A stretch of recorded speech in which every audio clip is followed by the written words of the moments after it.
सुंदरवन गांव में एक भोला नाम का लड़का रहता था। भोला बहुत ही सीधा साधा था, इसलिए हर कोई भोला को कभी मंदबुद्धि तो कभी पागल कहकर बुलाता था। भोला रोज अपनी गाय और बकरी को लेकर खेत में घुमाता रहता था। एक दिन भोला गाय और बकरी को लेकर घर की ओर आ रहा होता है, तभी उसकी नजर अपने ही गांव के एक शिव मंदिर पर जाती है। वो देखता है कि 2-3 पुजारी मिलकर शिव अभिषेक कर रहे हैं। ये देख भोला सोच में पड़ जाता है। अरे ये लोग पागल है क्या? भला दूध से भी कोई नहाता है क्या? फिर ये लोग क्यों भोले बाबा को दूध से स्नान करवा रहे हैं? इतने बड़े पुजारी होकर भी इनके पास बुद्धि नहीं है। चलो अभी इन्हें समझा कर आता हूँ मैं। भोला बड़ी ही मासूमियत के साथ मंदिर में जाता है और पूजा कर रहे पुजारी से कहता है, पुजारी जी आप ये क्या कर रहे हैं? आपको पता नहीं है क्या कि स्नान दूध से नहीं बल्कि पानी से होता है? फिर आप क्यों भगवान शिव को दूध से नहला रहे हैं? क्या दूध से नहाने से शिव जी गोरे हो जाते हैं क्या? अरे मूर्ख बच्चा, तुझे दिखाई नहीं दे रहा क्या कि हम शिव अभिषेक कर रहे हैं? और अभी यहाँ से जा, हमें परेशान मत कर। ये शिव अभिषेक क्या होता है और क्यों किया जाता है? पुजारी जी मुझे भी बताइए ना। अरे कोई है क्या आसपास में? इस पागल भोला को यहाँ से लेकर जाओ। अरे इसकी बचकानी बातें हमें बहुत परेशान कर रही हैं। पर पुजारी जी आज तो मैंने एक भी सवाल बच्चों वाला नहीं पूछा। मुझे सच में जानना है कि आप शिव अभिषेक क्यों कर रहे हैं? ये करने से क्या होगा? अरे इससे भगवान शिव प्रसन्न होते हैं और हम सब भगवान शिव की पूजा कर रहे हैं।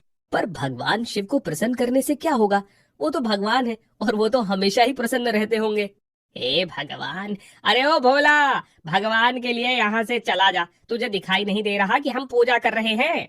भोला की बातों से पुजारी परेशान होने लगते हैं। तभी एक लड़का भोला को आवाज लगाता हुआ आता है। अरे ओ भोला, जल्दी घर चल। आज तेरी माँ तेरी अच्छे से पिटाई करेंगी। बहुत गुस्से में है तेरी माँ, बहुत देर से तुझे ढूंढ रही है। ये सुनते ही भोला भागता हुआ घर जाता है और घर पर भोला की माँ कुंती गुस्से में हाथ में डंडा लिए खड़ी थी। अपनी माँ को देखकर भोला डर जाता है। माँ, तुम मुझ पर इतना गुस्सा क्यों करती हो? गुस्सा करते हुए तुम बिल्कुल भी अच्छी नहीं लगती हो। तुम तो बस मुझे प्यार करते हुए अच्छी लगती हो माँ। नहीं बेटा, मैं डंडे से पिटाई करते वक्त भी बहुत अच्छी लगती हूँ, क्योंकि जब तक मैं तेरी पिटाई ना करूँ तब तक तू सुधरने वाला नहीं है। अब तक कहाँ था तू और क्या कर रहा था? ऐसा कौन सा जरूरी काम आ गया था तुझे जो तू पूरे 2 घंटे बाद आया है घर पर? माँ वो बस मैं वो हाँ, और अटक अटक कर बातें करके तेरी झूठ बोलने की आदत कहीं नहीं गई है। भोला, वैसे तो लोग तुझे बेवकूफ, पागल, पता नहीं क्या क्या नहीं बोलने लगते हैं, पर झूठ बोलते वक्त तेरे पास इतनी बुद्धि कहाँ से आती है बालक? माँ मैं झूठ नहीं बोल रहा, वो मैं वहाँ पुजारी जी से बात कर रहा था। वाह रे वाह भोला, तू और तेरी झूठी बातें। अब जा जल्दी से अपने दोस्तों को गौशाला में बंद करा। बेचारा भोला चुपचाप अपनी गाय और बकरियों को गौशाला में ले जाता है। चलो अब हम कल मिलेंगे। मेरा मतलब कि हम अब कल घूमने जाएंगे। फिलहाल के लिए अब तुम्हें यहीं रहना होगा। अब मैं जाता हूँ, वरना माँ मुझे बहुत मारेंगी। थोड़ी देर बाद भोला हाथ पैर धोकर घर के अंदर आता है और खाना खाकर और अपनी माँ से कहता है, माँ क्या मैं तुमसे एक बात पूछूं? हाँ भोला, क्या पूछना चाहता है तू? माँ ये शिव अभिषेक क्या होता है? हम शिव जी को दूध से स्नान क्यों करवाते हैं? और शिव जी तो पत्थर के हैं ना, फिर शिव जी की पूजा क्यों होती है? ये सब करने से क्या होता है? अगर सच्चे मन से हम भगवान शिव जी की पूजा करते हैं तो भगवान स्वयं हमें आशीर्वाद देने के लिए आते हैं।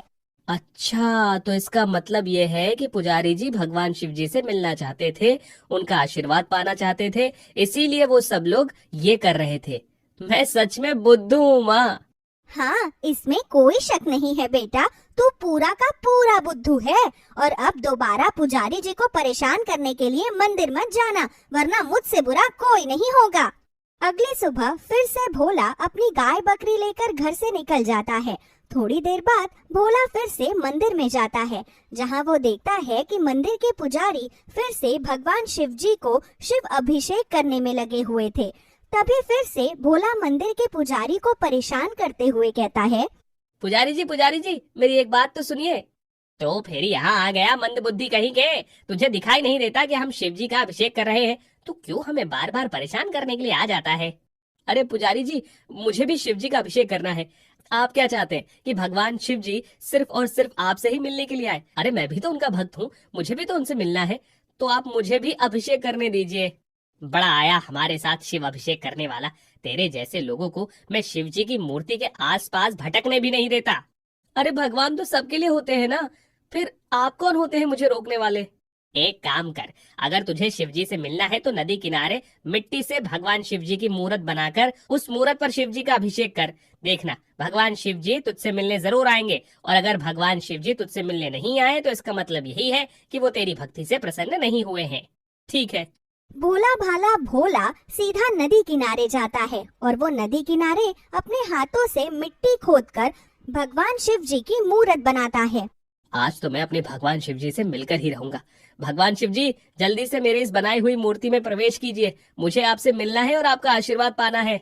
भोला मिट्टी से शिव जी की मूर्त बनाने के बाद शिव जी का अभिषेक करने के लिए एक लोटे में दूध ले आता है और शिव जी के मूर्त के आसपास दूध गिराते हुए शिव अभिषेक करने लगता है।